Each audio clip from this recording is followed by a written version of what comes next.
चलिए समझते हैं कि ऑरिस्टेड एक्सपेरिमेंट है क्या। तो ऑरिस्टेड ने सबसे पहले एक कंडक्टर लिया, ठीक है। चलिए यहाँ पे एक कंडक्टर मान लेते हैं, और इस कंडक्टर को उन्होंने कनेक्ट कर दिया बैटरी से।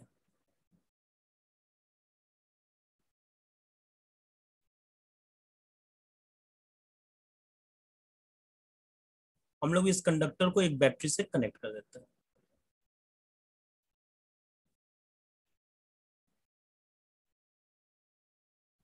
एक स्विच भी लगा देंगे।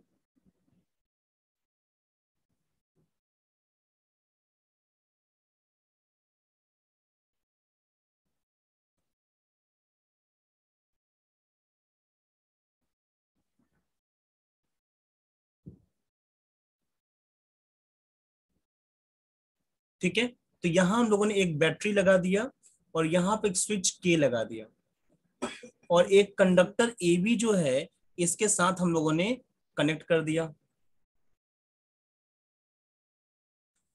और इसके पास में हम लोगों ने एक मैग्नेटिक कंपास रख दिया, इस वायर के नीचे मैग्नेटिक कंपास।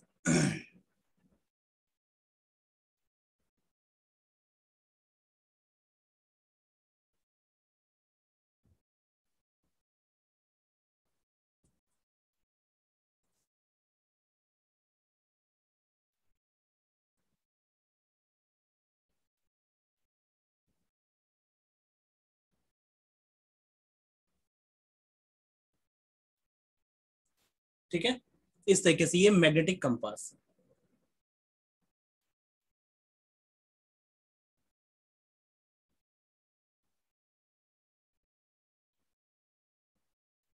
जैसे ही इन्होंने स्विच ऑन किया, ये क्या ऑब्जर्व करते हैं कि करंट फ्लो करेगा, पॉजिटिव टर्मिनल से निगेटिव टर्मिनल की तरफ आई करंट फ्लो करेगा।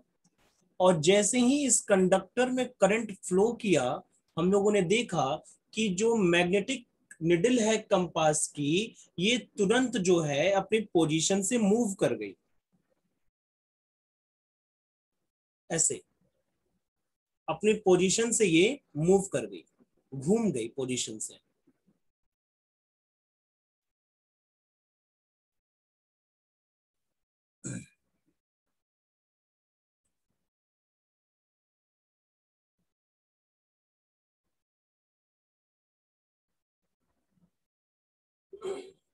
ठीक है,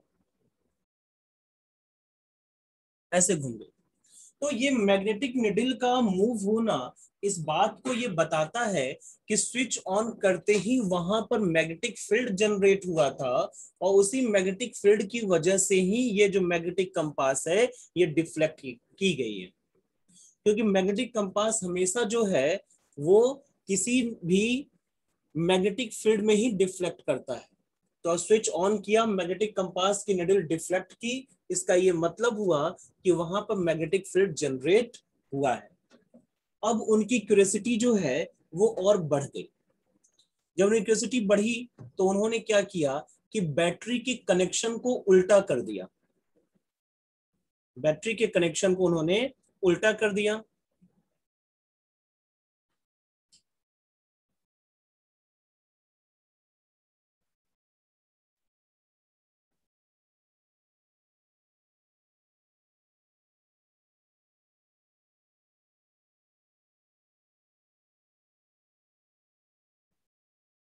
चलिए डायग्राम जल्दी से बना दो।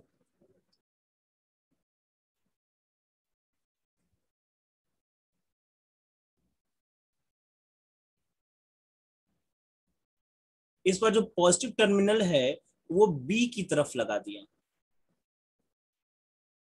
ठीक है। और यहाँ पर स्विच है हमारा,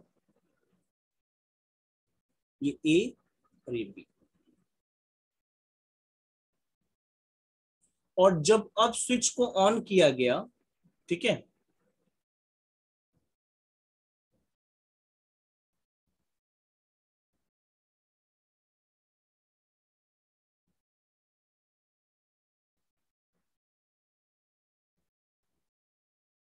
अब जब स्विच को ऑन किया गया तो करंट का डायरेक्शन क्या हुआ, उल्टा हो गया, बी टू ए हो गया।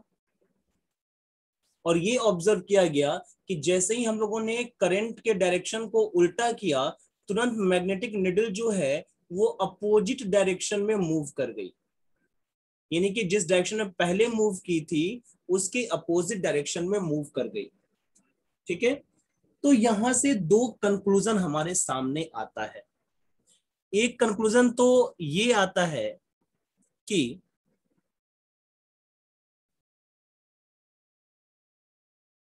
करंट कैरिंग कंडक्टर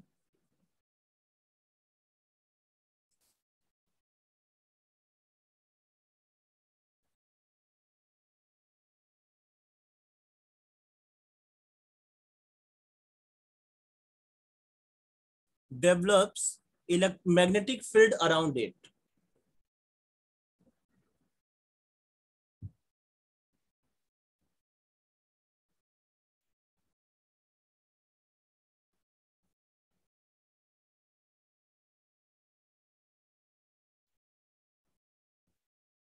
ठीक है, जो करंट कैरिंग कंडक्टर है वो मैग्नेटिक फील्ड अपने आसपास क्रिएट करता है, ये बात पता चल गई। दूसरा ये पता चला कि जब हम लोगों ने करंट का डायरेक्शन बदला है तो मैग्नेटिक फील्ड का भी डायरेक्शन बदल गया है। इसका मतलब कि direction of magnetic field depends upon the direction of current.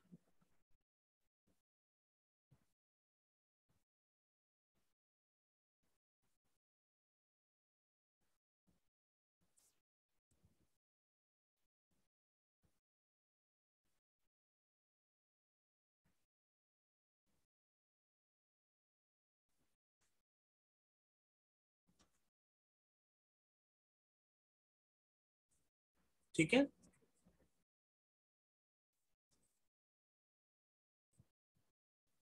तो ये दो बातें जो है ऑरस्टेड एक्सपेरिमेंट से हमारे सामने आती हैं। पहला कि current carrying conductor develops magnetic field around it. दूसरा, direction of the magnetic field developed by the conductor depends upon the direction of current. Exam में अब कभी कभी क्या करता है, डायग्राम ड्रॉ कर देगा और हमें बताना होगा कि जो मैग्नेटिक फील्ड का जो मैग्नेटिक निडल है वो किस डायरेक्शन में मूव करेगी। ठीक है, तो इसके लिए रूल रेगुलेशंस है, बता रहा हूं आपको। मान लीजिए कोई करंट कैरिंग कंडक्टर है,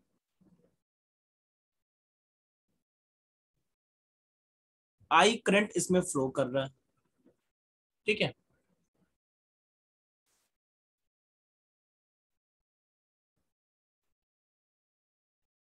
direction of movement of magnetic needle.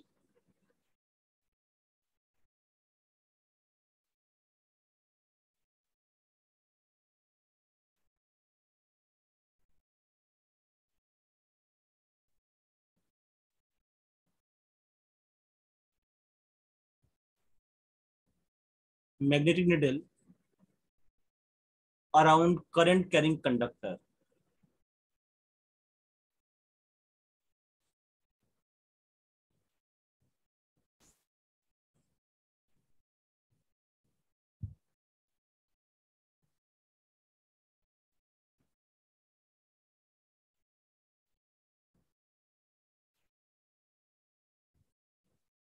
ठीक है, जैसे ये करंट कैरिंग कंडक्टर है और अगर एक मैग्नेटिक निडल इसके नीचे, मैं फिर से बोल रहा हूं, ये करंट कैरिंग कंडक्टर है और एक मैग्नेटिक निडल इसके नीचे अगर रख दिया जाए, कंडक्टर को थोड़ा सा और मोटा बोल्ड कर दो,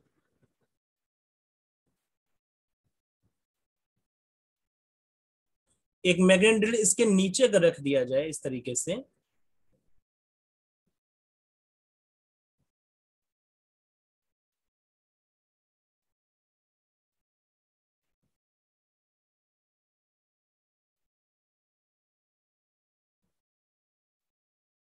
ये इसका नॉर्थ पोल है, इसका साउथ पोल है।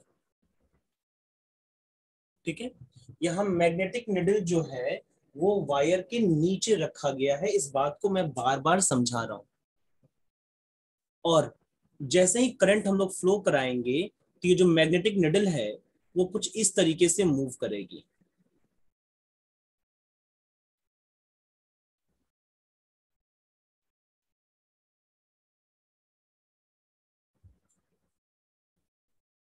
इस तरफ चली जाएगी।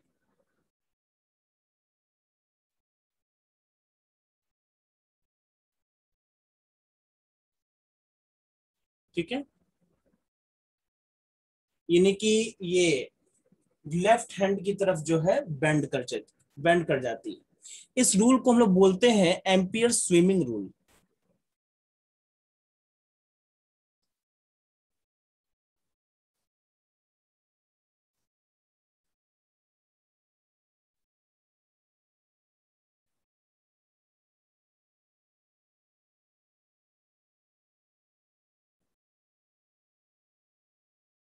देखिए एम्पियर स्विमिंग रूल के अकॉर्डिंग क्या कह सकते हैं हम लोग, मान लीजिए कैसे इसको बताएंगे कि मान लीजिए कोई कंडक्टर है, इसमें जिस डायरेक्शन में करंट फ्लो कर रहा है उसी डायरेक्शन में एक आदमी स्विम कर रहा है।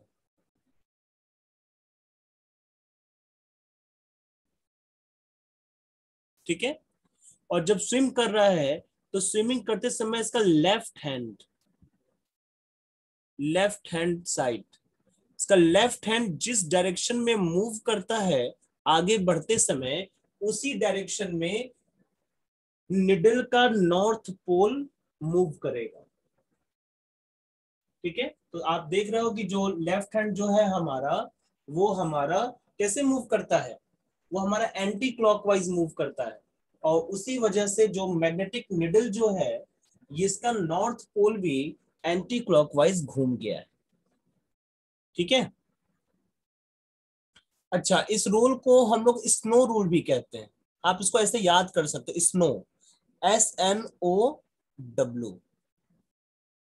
ये क्या कहता है, ये रूल ये कहता है कि अगर करंट साउथ से नॉर्थ की तरफ जा रहा है, करंट अगर साउथ से नॉर्थ की तरफ जा रहा है, जैसे आप डायरेक्शन बताते हो ना, ये नॉर्थ होता है, ये साउथ होता है, ये ईस्ट होता है, ये वेस्ट होता है।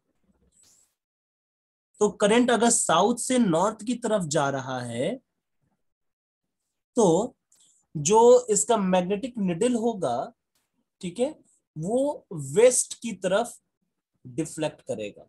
तो वेस्ट किधर है, इसी तरफ वेस्ट था।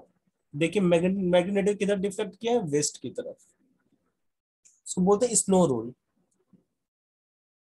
If the current is flowing from south to north direction, then the north pole of the needle is deflected towards west. लिख देते हैं, if the current is flowing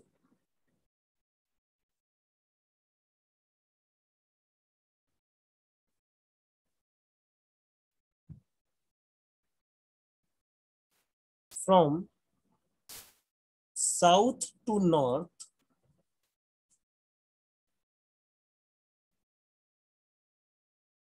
then magnetic needle placed below it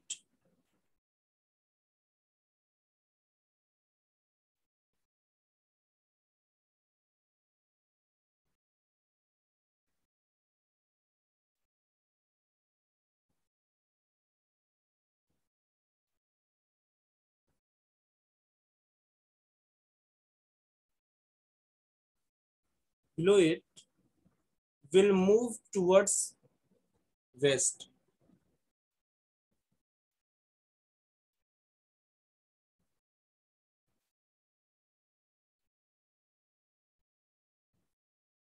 ठीक है, और अगर आप needle को ऊपर रख देंगे तो ये उल्टा मूव करेगा। ठीक है, इस बात को ध्यान देना कि निडल जब वायर के नीचे रहेगी तो इसका डायरेक्शन इस हिसाब से होगा, और अगर निडल को वायर के ऊपर रख देंगे तो इसका डायरेक्शन इसके अपोजिट होगा। ठीक है,